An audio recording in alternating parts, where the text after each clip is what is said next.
Good day everyone. We are going to discuss the different items or the different questions in our Seatwork 4.1 kasi marami nag-request kaya I must oblige. So this is it. Now let's go to number 1. Which of the following is correct about a chemical reaction? Now, these are the choices. Now, among the choices, yung pinakauna pa lang, all chemical reactions are reversible, ito ay tama. Bakit? Kasi according to module number 18, lahat ng chemical reactions natin ay actually reversible. Although yung iba, it may seem na mukha silang hindi reversible kasi siguro ay it is still undergoing reaction from reactants to products or mabagal lang yung pag-proceed ng ating reaction back to the reactant side. So, tingnan natin yung ibang choices. A reaction is complete when it has reached equilibrium. Remember, dito sa part na to, na-discuss natin na the chemical reactions are dynamic. Ibig sabihin, kahit na na-reach na nila yung equilibrium, it is still undergoing constant chemical reaction. Yun nga lang, ang ating reaction ay pantay from reactant to product. Ibig sabihin, there are no net gains or losses pagdating sa reactants and products. So, this is incorrect. Next, there are no reactants at equilibrium, only products. Remember na at equilibrium pantay ang ating reaction from reactant to product and back. So, this is incorrect. The heat transfer is uniform in a chemical reaction. Forward and backward reactions ay either both exothermic or both are endothermic. So, ito ay mali. Kasi kapag ang forward reaction natin ay endothermic, then the reverse is also the reverse of endothermic, which is exothermic. So, hindi pwedeng parehong endothermic ang forward and reverse reaction.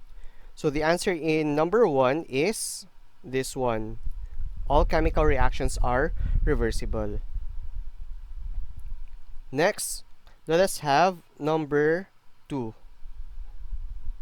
So number 2, which of the following is incorrect naman about the condition in equilibrium? So kung alin naman dito yung mali? The first choice is the concentration of the reactants and products are constant. So tama ito. Kasi kapag nasa equilibrium na, pantay na yung amount ng reactant at ng product. Next naman, the rate of the forward reaction is equal to the rate of the reverse reaction. So tama rin ito.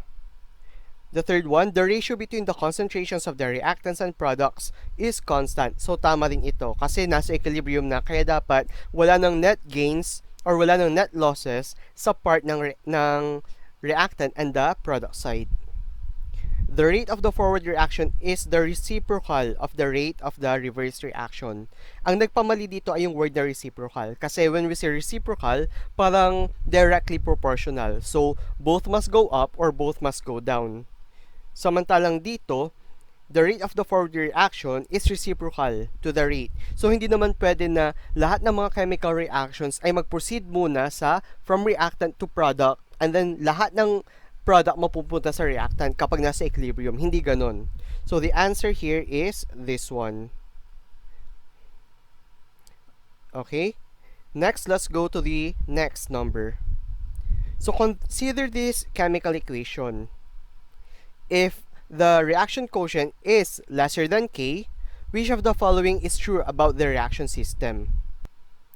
Okay, Q is the reaction quotient, K is the equilibrium constant. Remember yung ating graph? So this is our Q. So this is the graph of Q and this is from 0 to infinity. Kapag mas malapit ka sa 0, mas marami ang reactant kaysa sa product. Dito naman sa infinity, kapag mas malapit sa infinity, mas marami ang product. So for example, si K natin ay nasa gitna. And that Q is lesser than K. So nandito yung ating value ng reaction quotient. So since K ang equilibrium, then that means yung Q ang mag-a-adjust papunta sa K. So si Q papunta sa K. So that means from reactant, papunta siya sa pag-produce ng mas maraming product. So, alin dito ang tama? A, there are equal amounts of the substances. So, this is wrong. Second, there is less substance D at the end of the reaction. Nasaan ba si D? Nasa product. So, sa end daw ng reaction, mas kumonti daw si D. According to this graph, na from reactant to product, ay yung Q ay magmo-move papunta kay K, so dapat mas marami ang product sa end ng reaction. So, this is incorrect. There's more substance B at the start of the reaction. Saan ba si B? Ito si B, nasa reactant. So, sabi niya, at the start of the reaction daw, ay mas marami si B. So, tama nga ba? So, according to this graph, tama nga. So, this is correct. Letter C, there's more substance C at the start of the reaction. Remember, ito si K, ito si Q. Si Q ang mag-adjust papunta kay K kasi K yung equilibrium. Si C ay nandito sa product. So, tama ba na mas marami ang product sa umpisa pa lang ng reaction? So, this is also incorrect. So, the correct answer is this one. More substance sa B at the start of the reaction. Next, which of the following values for equilibrium constants reflects favor for a forward reaction? Ang basis natin dito ay ang value ng 1. Now, if the value is lesser than 1, so sabihin natin na ang value natin, if the number is lesser than 1, so that means it will favor the reverse reaction. Kapag ang value natin or yung number natin is greater than 1, then that is the time that it will favor the forward reaction. Now, supposing na hindi mo alam ito, hindi mo alam na ang basis natin ay 1, tignan natin yung choices. Alin sa kanila ang naiiba? Now, most of these, itong tatlong ito, ang value nila ay hindi umaabot sa 1. Samantalang yung isa, siya lang yung umabot sa 1 or umabot sa greater than 1. So, since ito yung naiiba, by the process of elimination, masasabi na natin na yung 1.8 ang tamang sagot. Pero, ang basis talaga natin dito ay yung 1. Lesser than 1, it will favor the reverse reaction. Greater than 1, it will favor the forward reaction. So, the answer is this. Next, what is the equilibrium constant expression for the chemical reaction? Now, ang ating constant expression ay Kc is equal to product over reactant. So, ang product natin dito ay si NO2. So, this is equal to NO2. Sorry.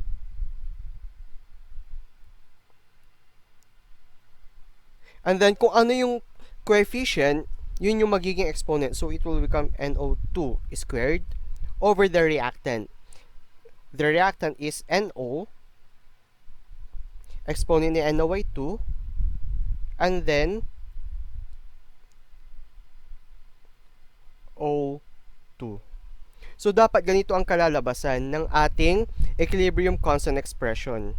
So, dito, ang sagot ay ito. Okay? Next. What is the equilibrium constant expression for the reaction?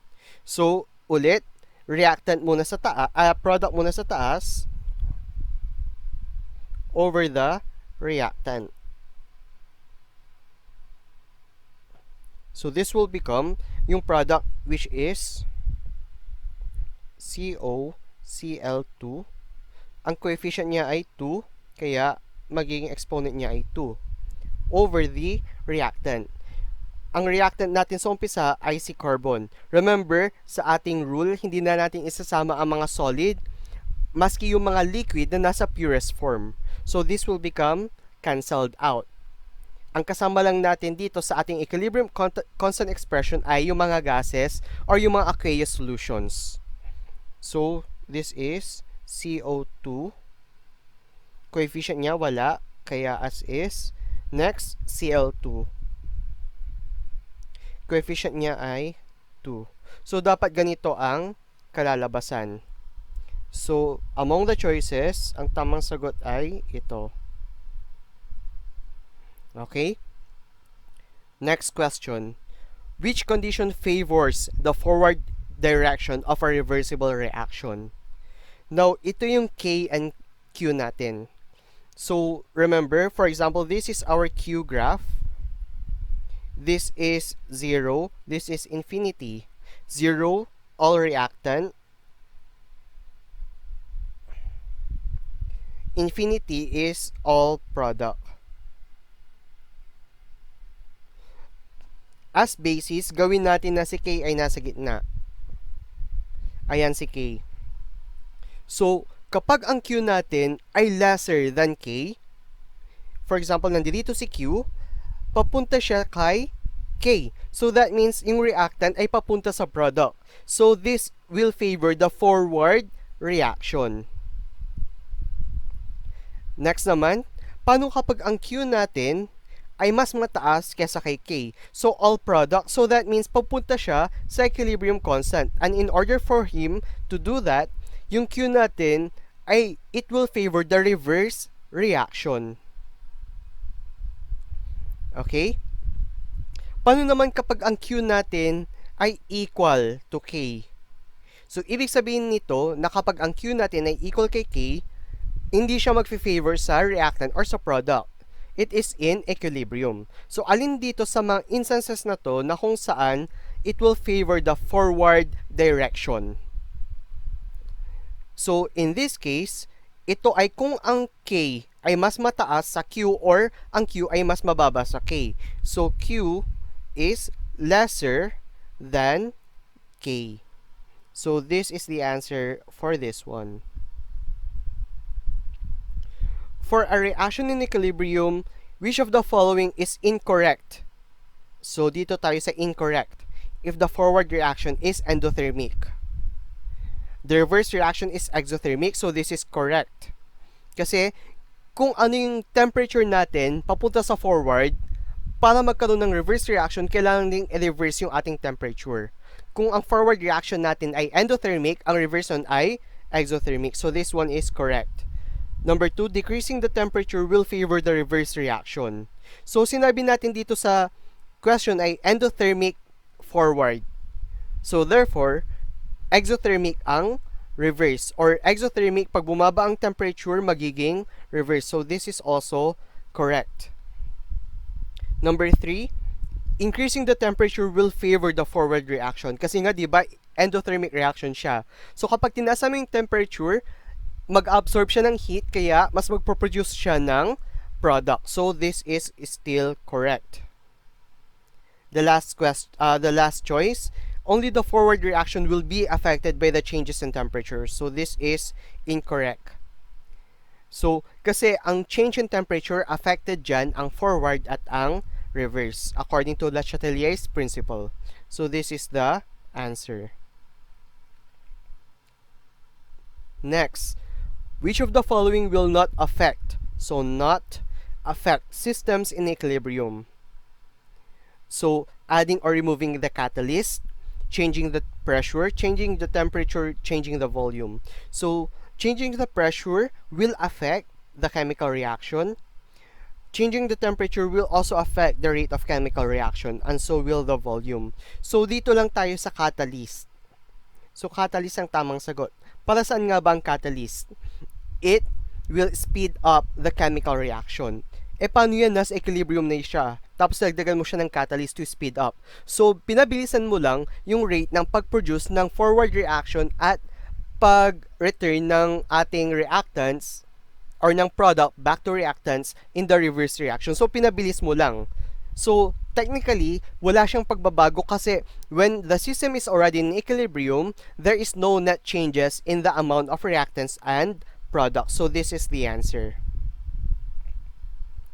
Next, consider this chemical reaction. So, yung ating values daw for N2, it is equal to 0.82 molar concentration. Next, for H2, this is 0.54 molar concentration. Lastly, we have NH3, which we have 0.31 molar concentration. Ito daw ang ating chemical reaction. So, the mixture was heated to 648 Kelvin to attain equilibrium. If the equilibrium constant is 1.2 at this temperature, determine the reaction quotient and the direction of the reaction. So, ito ang ating product. So, that means, unahin natin sa taasan si NH3.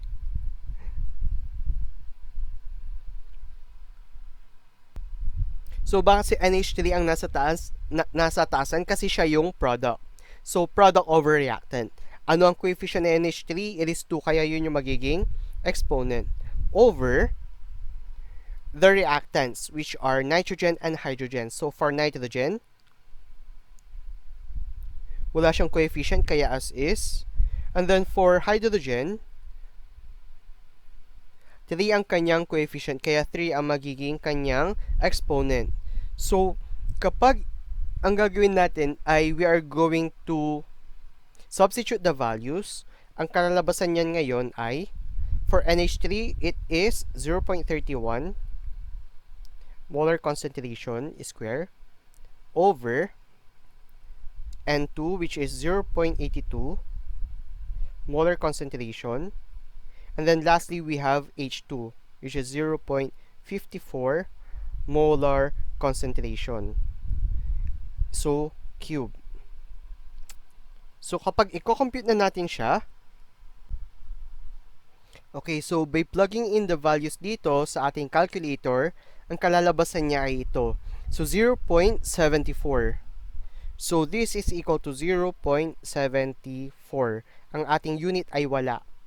Now, ang ating constant daw ay 1.2. So, Kc is equal to 1.2. Our reaction quotient is 0.74. Now, since mas mababa ang ating reaction quotient kesa sa equilibrium, that means mas marami yung reactant kesa sa product. So, it will try to move towards the Kc. So, ang kanyang direction ay from the left papunta sa right. So, therefore, it will favor the forward reaction. So, 0.74 forward ang tamang sagot. Kasi, Q is lesser than K. So, since Q is lesser than K, forward reaction tayo. Kapag mas mataas ang Q kesa kay K, dyan ang magiging in favor niya ay reverse. Kapag Q is equal to K, ibig sabihin siya ay constant. Okay, so let's go to the next one.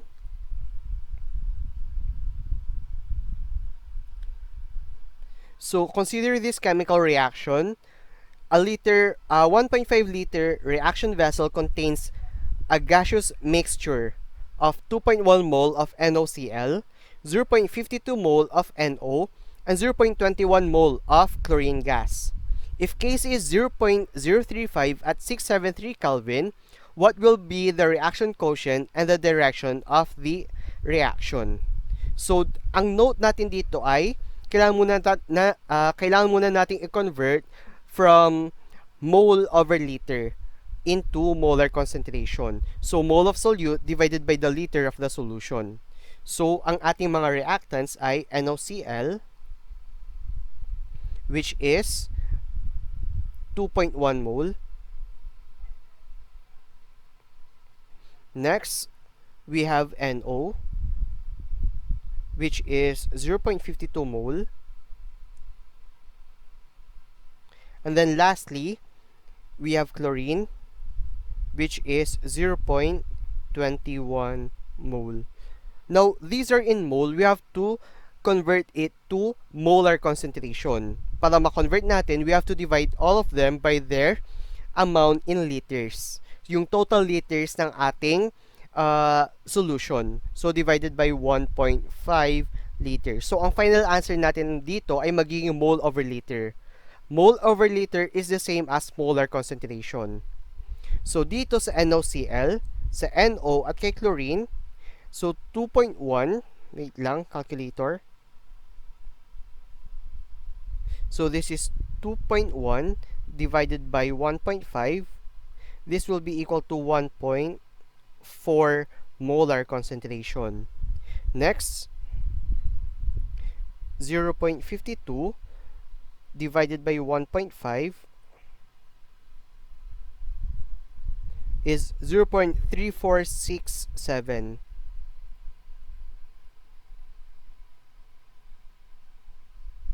molar concentration. I made use of 4 decimal places para mas accurate yung ating value, but pwede naman gamitin dito ang 2 decimal places. And then lastly, we have 0.21 divided by 1.5. So this is 0.14. So, ngayon, nakuha na natin yung molar concentration ng bawat isang substance. Kaya ngayon, let us plug it in. So, sa product muna. So, product is, ang product natin dito ay yung Cl tapos yung NO. Si Cl muna. So, 0.14 molar concentration. Wala siyang coefficient. Next, for nitrogen monoxide, it is 0.3467 molar concentration. Ang exponent niya ay 2. All over the reactant, which is NOCl. For NOCl, it is 1.4 molar concentration. And coefficient is 2, kaya i-square natin siya. Next, if we're going to substitute the values and then compute,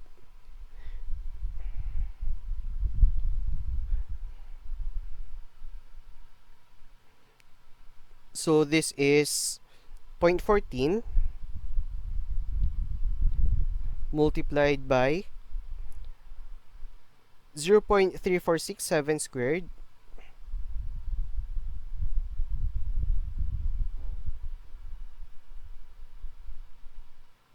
divided by NOCl is 1.4 squared.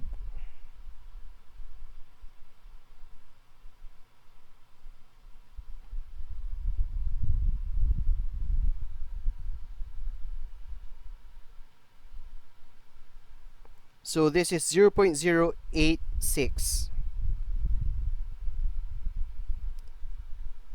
So dito naman sa ating mga choices, wala siyang 0.086.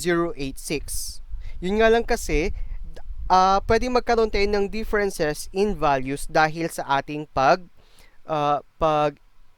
pag-round off dito sa part na to. Now, kung sakali na you're going to make use of 2 decimal places, malapit sa kanila ang sagot. Anyway, nakalagay naman sa ating instruction na kung alin sa kanila ang may pinakamalapit na values, yun yung magiging sagot natin.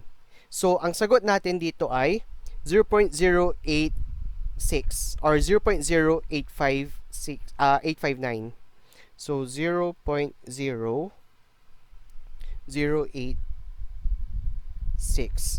alin dito sa mga choices pinakamalapit ito?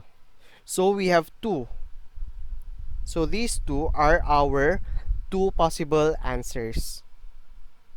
So possibly isa sa kanila ang tamang sagot. Now, what is our equilibrium constant? The Kc is 0.035. So 0.035 ang ating equilibrium constant. Ang ating reaction quotient ay 0.0086. Since mas mababa uli si Q kaysa kay C, ibig sabihin mas maraming reactant kaysa kay product. Dahil doon, it will favor the forward reaction. So it is this one. So since it will favor the forward reaction, ito ang ating magiging sagot. Next. So, ito ang ating chemical equation. Ito ang ating enthalpy value. Since negative ito, ibig sabihin exothermic. Given the aforementioned details, how will the equilibrium of the system be affected by A. More N2 will be added. So, unahin muna natin yan. So, dito, tingnan natin yung mga choices na kung saan involve ang N2. So, ito, tapos ito. these are the two choices na involve ang nitrogen gas. So, madadagdagan daw ang nitrogen gas. Nasaan ba ang nitrogen? Sa reactant or sa product?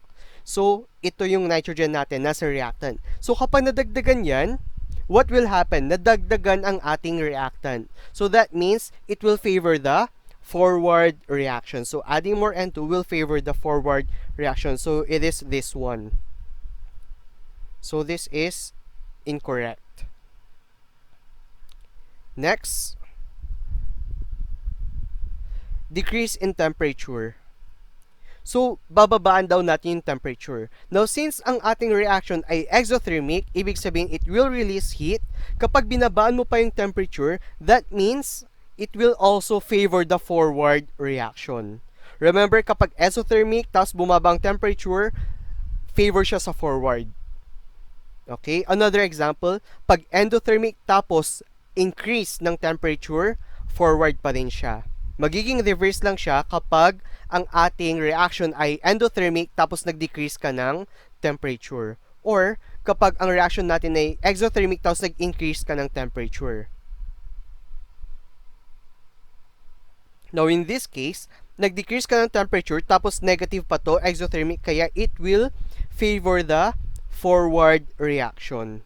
So decrease in temperature will favor the forward reaction. Ito lang kasi yung choices natin for temperature. Lastly, increase in pressure. So, sa pressure daw, tinaasan siya.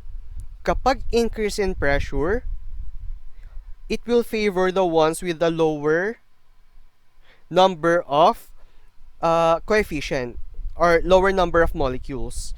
Pag nag-decrease ka ng pressure, it will favor the higher number of molecules. So dito, ang number of molecule nito ay 1 tapos 3. Kaya all in all, 4. Dito naman sa kabila ay 2. So, alin na mas mababa? Yung 4 or yung 2? So, since mas mababa yung 2, ibig sabihin, it will favor the product. Kasi increase in pressure will favor the lower number of mole. So, mas lower yung 2 kaysa sa 4, kaya it will favor the product. So, increase in pressure will favor the forward reaction. So, these three are our answers. Kapag may isang mali dyan sa mga pinili ninyo, lahat ng tatlong yan ay magiging mali. Okay? So, that is the rationale. Next, ganun uli. This is our reaction.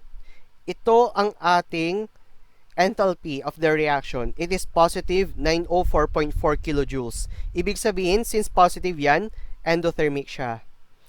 Given the aforementioned details, how will the equilibrium of the system be affected if A. More H2O will be removed? So, tingnan natin yung mga choices sa kung saan involved ang water. So, itong dalawa yon. Nasa ng H2O, nasa reactant. So, since babawasan ang ating H2O na nasa reactant, so that means mas marami ngayon yung nasa product. So, therefore, it will favor the reverse reaction. Pag nabawasan ang reactant, it will favor the reverse. Pag nadagdagan ang reactant, it will favor the forward. Ganun din sa product.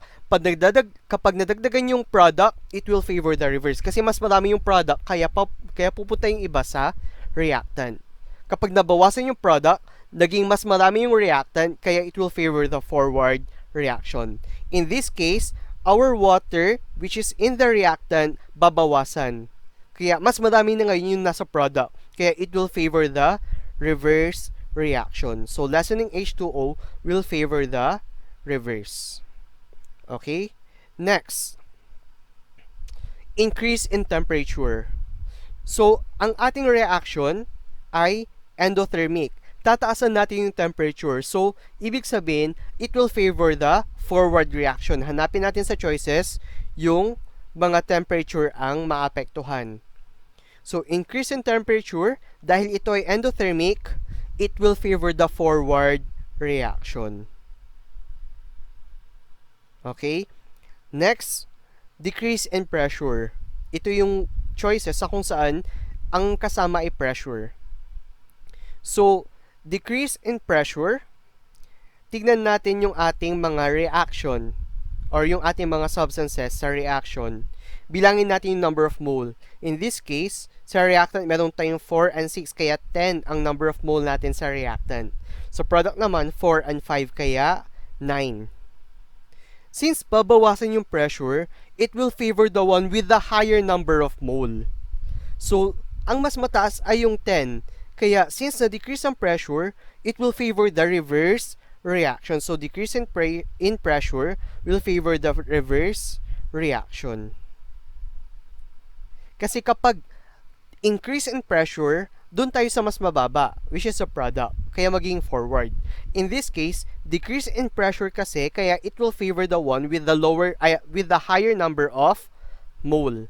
So, ang higher number of mole ay reactant, kaya it will favor the reverse reaction. Okay? So, that's it. Kasi actually, pare-pareho lang yung mga questions natin sa mga different sets. So, I hope you have learned a lot in this review of our Seatwork 4.1.